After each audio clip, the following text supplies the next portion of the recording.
After the Elite's trolling of him on Dynamite this week, we have CM Punk's reported reaction to Kenny Omega and the Young Bucks' antics on AEW Dynamite. MJF is the new AEW World Champion, but has the championship victory gone to his head already? Dante Martin suffered an injury scare during Rampage. Got an update on him. The Blondes, where have they been recently, and are they still signed to AEW contracts? Lee Moriarty explains his AEW TV absence. A former Dark Order member officially signs with Impact Wrestling, and Saraya gives an update on some moves she's going to avoid now that she's back in in-ring competition.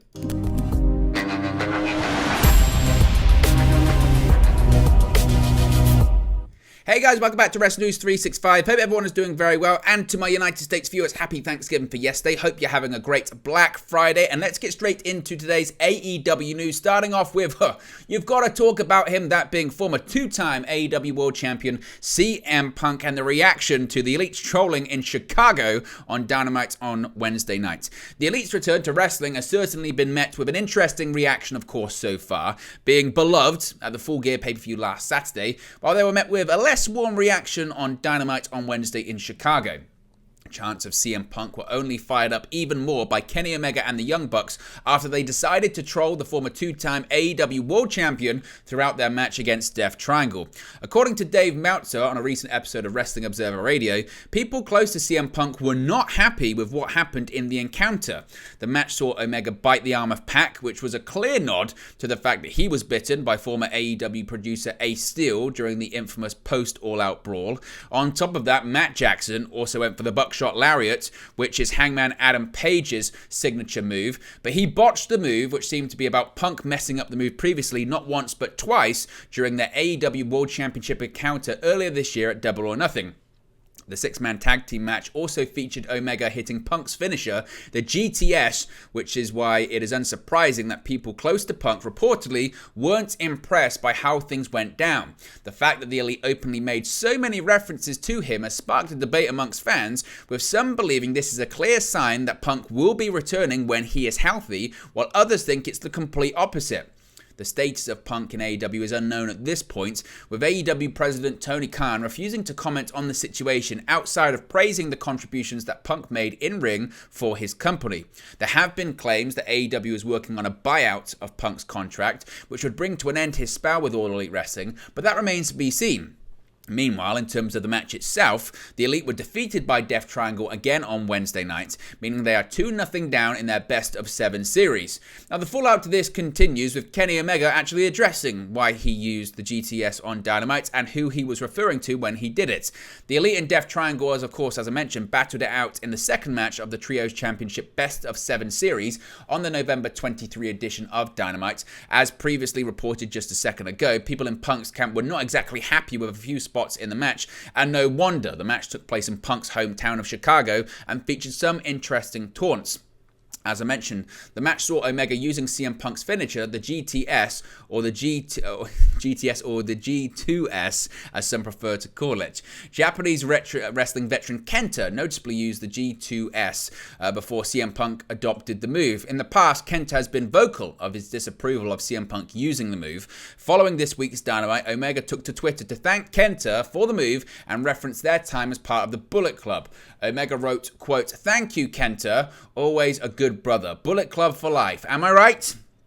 As I mentioned, Omega and the Bucks lost to Death Triangle in the second match of the Trios tournament. The next match in the best of 7 series will take place on the next edition of Dynamite on November 30th. Now, speaking of Kenta, he has since reacted to Kenny Omega using the move. Kenta responded to Omega's tweet, writing, quote, "You are welcome, but..." And the tweet included a gif from a former spot between Omega and Kenta. The clip was captioned with Kenta telling Omega to shut the F up.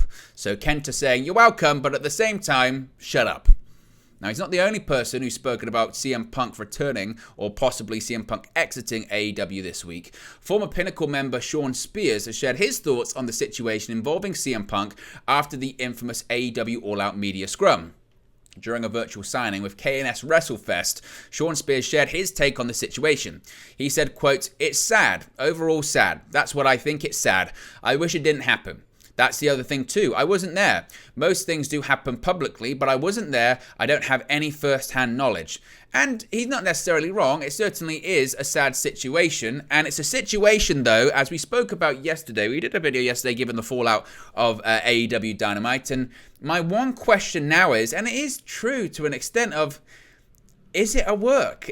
I mean, it was really interesting, actually. And I still want to get all of you guys' opinions. Let me know in the comment section below how you're feeling about this at the moment. Because from what I can tell, and I might be wrong here, but from what I can tell, I was going to say social media is divided. That's hardly a revelation. But what I mean by that is it's become even more divided on this topic after Wednesday night. Now you've got those people that had been saying it's a work from the start. And I disagree with that. I don't think it's been a work from the start. I think what happened at All Out was legitimate. The beef there is legitimate. The issues there are legitimate. I think that's absolutely factual. I think that the suspensions were legitimate and the issues and the investigation into the matter were legitimate. But at the same time, unless it's completely just hypocrisy gone mad, and again, that's a viable rationale for everything that's going on at the moment, I don't understand the logic behind Kenny Omega doing an interview with a major publication like Sports Illustrated and saying publicly, let it go, we can't talk about it, there are aspects of this that we can't talk about, there are details about this that we can never share, therefore let it go, stop asking us about it because we can't talk about it, that's it, move on. But at the same time, when Being the Elite returned just the day prior, they actively spotlit the chants at Full Gear when the crowd was chanting FCM Punk. They stopped the music, they panned to the crowd. Wednesday night on Dynamite, they were actively using CM Punk spots. They were riling up the crowd. They were even referencing the brawl itself with Kenny Omega biting someone. So how can you tell an audience, how can you tell a fan base, how can you tell social media to let it go where apparently you're not letting it go and certainly you're not allowing the audience to let it go? You're telling them, keep focusing on this, reminding them of this over and over again. You're still doing tongue-in-cheek stuff. And my feeling is this isn't going to be let go. These references they're making on the shows, these references they're making on these Being the Elite series, I think they're going to continue over and over again. It's become so heavy-handed. And the spidey sense, if you will, that you generate when you watch pro wrestling for 20 years or longer or even shorter, the spidey sense is tingling. That's my feeling on it right now. I'm undecided.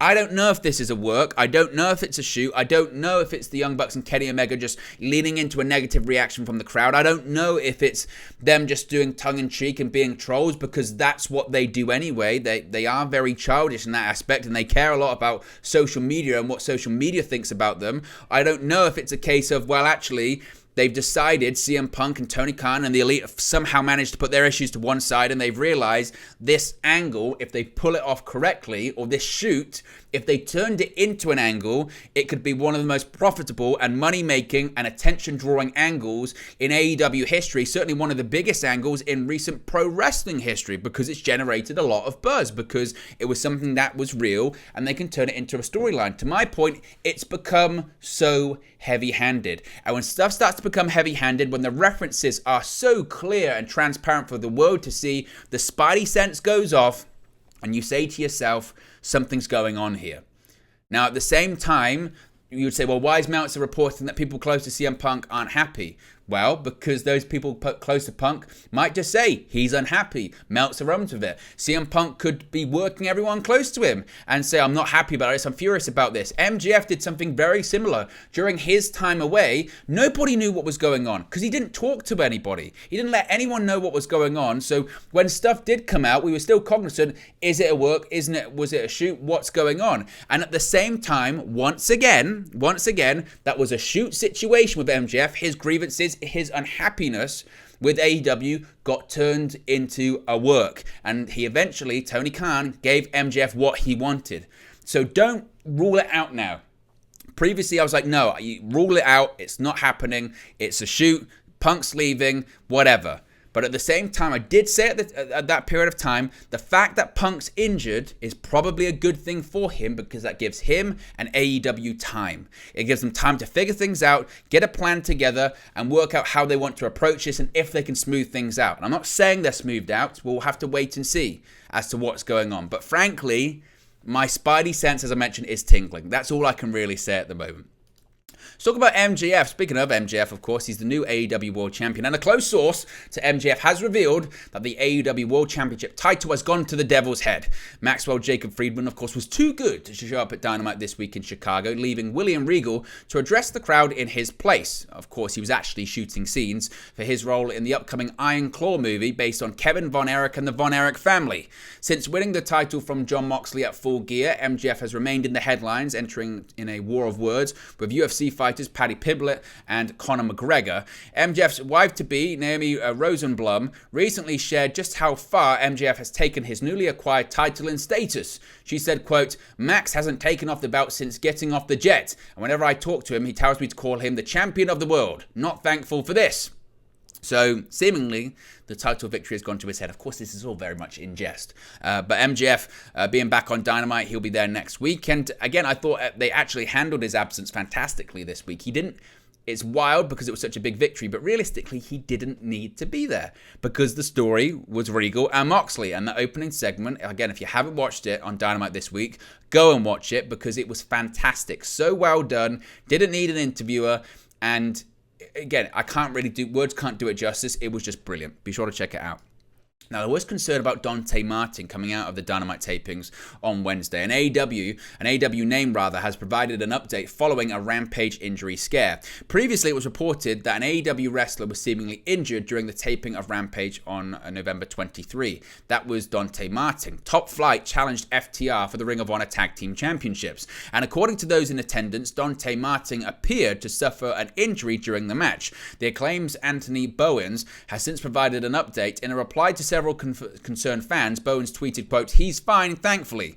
AEW has not addressed the speculated injury at this time. Of course, this match will be airing on television tonight, so it's going to be interesting to see how they address it, how it was shot, what they decided to do at the end. From what reports I've read, it looked like the match was stopped, so we don't really understand how severe it is. We don't know if he's fine in terms of he's still a bit banged up, but he's going to be okay. It's not too serious. We don't really know too many details, but certainly, without doubt, a positive that he's okay, and hopefully he'll be back in the ring very soon. Hopefully he's not injured at all, and it was just precaution. That's the main hope.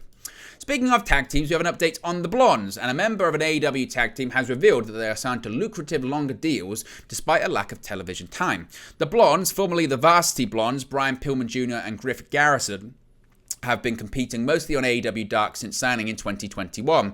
Their televised appearances have been sporadic, to say the least, and while speaking to Wrestling Inc., Brian Pillman Jr. discussed his lack of television time. He said, quote, "That's just the nature of the beast. We want stuff to happen right away, but they did sign me and Griff to some lucrative longer deals, so it's not like there isn't food on the table, but there is a certain aspect where you start to get hungry for more and you want to get back in the spotlight."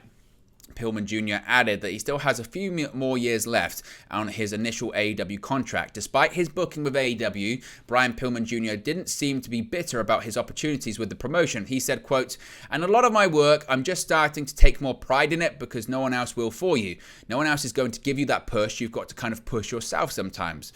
The Blondes' last televised match was on the October 7 edition of AEW Rampage. Pillman Jr. and Garrison were defeated by Tony Nese and Josh Woods. It was after the match that Nese and Woods became known as the Varsity Athletes, and Pillman Jr. and Garrison had the Varsity drop from their names.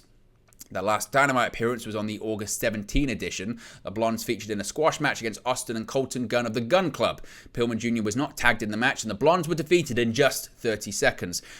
He had a moment that I think AEW wanted to see what this guy had last year. If I recall, on the Grand Slam edition of Dynamite, he had that feud with MJF, and MJF was talking about his mother. And I think that was an attempt by AEW to say, okay, let's see what this guy has got. And it all just didn't really work. It felt way too soon for him. It felt like the spotlight was too much, and he wasn't ready. He's still a very young guy, and he's still only been wrestling a few years at this point. So I still think he needs to figure out what his gimmick really is and what his character wants to be. I think his in-ring is improving a lot, but I still think there's a way to go. And the Blondes would be a perfect person that if Ring of Honor had a weekly television deal, to go on that show, get some regular reps in. That's what they really need to do. And the Blondes also are a perfect example for requiring house shows. Again, get reps in, improve, and work on your character.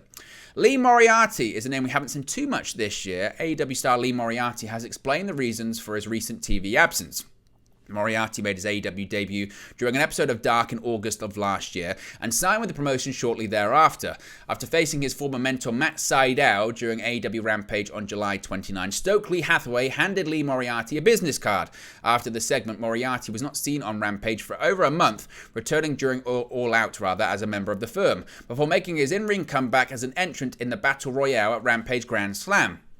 During his recent appearance on Talk Is Jericho, Moriarty explained the reason for the absence. He said, quote, "No, it was just taking time off because we didn't know the direction it was going to go at the time. That's when I took the card from Stokely. The idea was to disappear for a while so no one knew it was coming. So when I returned to All Out, nobody expected it. No one could prepare for it." Moriarty revealed that he knew his match with Sydal would be his last for a while. He said, quote, "So before the match with Sydal, which was my last one, Stokely told me, hey, you might be gone for a couple of weeks, but don't take it personally like you did anything wrong. I didn't know how long it was going to be. I didn't know we were coming back at All Out or anything until maybe the week of."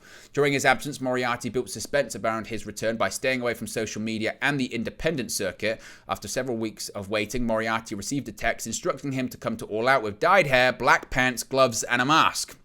Moriarty, The Guns, W. Morrissey, and Ethan Page appeared at the September 4 pay-per-view, debuting as the firm with Stokely Hathaway. Together, they helped Amassed MJF win the Casino ladder match, which ultimately resulted in him securing the AEW World Championship at Full Gear. His most recent match was against Hook for the FTW World Championship during Rampage's Go Home show on November 18, and actually a really good match. So that's the update on why Moriarty was off television for a few weeks. Let's take a detour out of AEW and into Impact Wrestling. A former AEW star Alan Angels, he's officially signed with the company. Alan Angels, now simply going by the name Angels, recently joined the Violent by Design faction in Impact alongside members Dina, Joe Doring, Con, and leader Eric Young.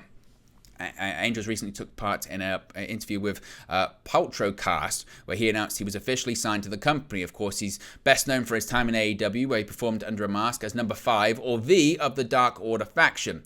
As I mentioned, he's recently signed a contract with Impact Wrestling and is now a full-time member of the roster, so congratulations to Alan Angels. Finally, Saraya made her AEW in-ring debut and in-ring return after being forced to retire back in 2018 last Saturday at Full Gear. And she's revealed the move she won't be taking following her in-ring return at the Full Gear pay-per-view. At the November 19 pay-per-view, Saraya defeated Britt Baker in her first match since December of 2017. After announcing her wrestling retirement in April the following year, Saraya was cleared to compete this October after signing with AEW in September. She recently set the record straight on the story behind her being medically cleared to wrestle. She explained, quote, "People think I went to multiple different doctors. I went to one doctor, AEW Dr. Sampson and also Tony Khan. They were like, we can't let you wrestle until we know you're 1000% clear. They did it the right way." While speaking on the AEW Unrestricted podcast, Saraya revealed that she has reservations about taking certain moves. The former Divas champion said, quote, "I need to be cautious this time. I don't want to take a German suplex. You'll see plenty of those in other matches. I'm good not taking a German suplex and a pile driver. I can tell a story. It's fine. I'm still going to be bumping around doing my thing. There's just some moves I'll take out of my repertoire," which again is smart. And some people will say, well, then she can't be fully cleared. People like Edge and people like Daniel Bryan, they're exactly the same. Certain things they just won't take because they can't take it anymore. That's part of pro wrestling. That's part of just being safe and being smart. So congratulations to Saraya on her recent comeback. So there you go, guys. It's the latest AEW news for you. Be sure to smash a like on the like button. Be sure to subscribe, bottom right-hand corner. Let me know your thoughts on today's AEW news stories in the comment section below, and I'll speak for you again very, very soon. Hey guys, thank you for watching, listening, streaming, or however you come across this video today. Be sure to click on the video on the right there to watch our next video, or click the bottom there to subscribe, or the bottom right hand corner. Thank you very much, and I'll speak to you again very soon.